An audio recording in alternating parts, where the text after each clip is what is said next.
Solve 3 cosine squared of x minus 5 cosine of x minus 4 equals 0. We like factoring if we can. And this, while at first glance it may not seem like we can factor it because there's no common factors, we do see that this kind of looks like a quadratic. Because here we've got something squared, and then here we've got that something, and then a constant here. So I'm going to do just a little substitution to help us see that. I'm going to say let u equal the cosine of x. Doesn't really matter what you call it, but I'm just going to call it u. This equation then becomes 3u squared minus 5u minus 4 equals 0. So we see, oh, that's a quadratic. This is what we call a quadratic form. And that, recognizing it as being in a quadratic form, we can then factor. So we need to be able to factor this here. For factoring quadratics, you may or may not remember, if you have a leading coefficient that's not 1, you multiply the first and last numbers, that's 12. And then you look for two numbers that multiply to be negative 12, that add to be negative 5. That's going to be, negative... I guess there isn't a pair. So, okay, so this doesn't factor, but that's still useful to us because we can still then move on and say, now that I know this doesn't factor, I can still get the solution based on, I can use the quadratic formula. And the quadratic formula, I'm going to have u equals negative b plus or minus the square root b squared, 25, minus 4 times a times c, all over 2. All right, so I get 5 plus or minus, this is 25 plus 48. So square root of 25 plus 48 is 73 over 6. All right, so I've got two different things here. Square root of 73 doesn't reduce at all, which is pretty annoying. I've got 5 plus root 73 over 6, and I've got 5 minus root 73 over 6. All right, now, what's important to know is that this is what u is, but u was the cosine of x.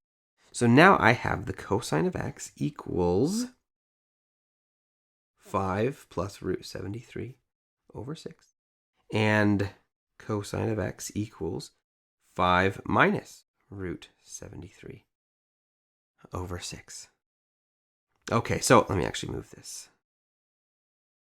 Okay, so we have these two different equations, and then, of course, these are not numbers that we recognize as being like some special place on the unit circle.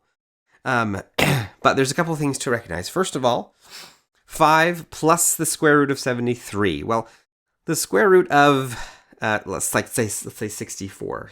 Square root of 64 is 8. So this is more than 8. But if I do 5 plus 8, I'd get 13, or more than 13, and divide by 6. That's going to be a number that's bigger than 2. And cosine never gives me a number bigger than 1. So this doesn't actually even work. Okay, so that's an extraneous solution. That doesn't actually work out. But here I can solve, because 5 minus a little more than 8, and then divide by 6. That's going to be between negative 1 and 1. So then I can get my x value, and by using my inverse cosine, I can get my x. So I'm going to go ahead and do that. So x equals the inverse cosine of 5 minus root 73 over 6. Now let me point something out here. The inverse cosine only will give us something between 0 and pi. Now this is a negative number, so the inverse cosine is going to give us some number over here. And so that's the angle that it's giving us. Okay. But there's actually another place where the cosine has that same negative number. Down here. Remember, we want numbers between 0 and 2 pi. So we're going to need that. Okay. First I'm going to go ahead and, well, I'll say this. So this number right here is this first angle. Okay. Now the second angle, recognize that that is actually the same distance, just in the opposite direction. And so we actually get our second solution, x equals this, or 2 pi minus that number. That's going to be this angle right here. Cosine inverse of 5 minus root 73 over 6. Okay, so those are our two solutions. If you want, you can plug those into a calculator. I'm going to go ahead and do that just so that we have some numbers that maybe don't look as crazy. So here's our calculator. First of all, note my calculator here is in degree mode because I used 2 pi. I'm gonna put this in radian mode. So mode, and then radian. Enter. Okay, we're in radian mode now. All right, so now I just need the cosine inverse of this thing here. So I have I need an inverse function, so that's going to be something with trigonometry. That's going to be here, second angle, and oh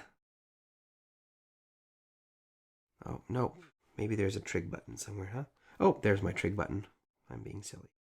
Second trig. All right, so I'm going to go down to the inverse cosine. So there we go, inverse cosine. Oh, I've got this random pi that I don't want.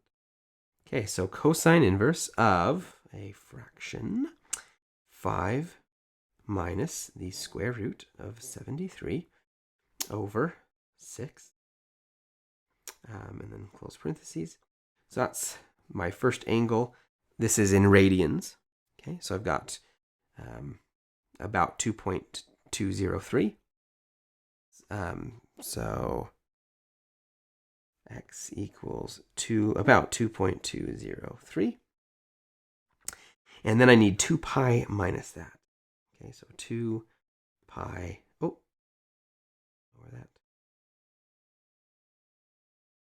2 pi minus that number. That's the answer. I'm going to use this button down here for answer. 2 pi minus that number. And I get about 4.081. 4.081. So these are the two solutions then to this equation that are between 0 and 2 pi.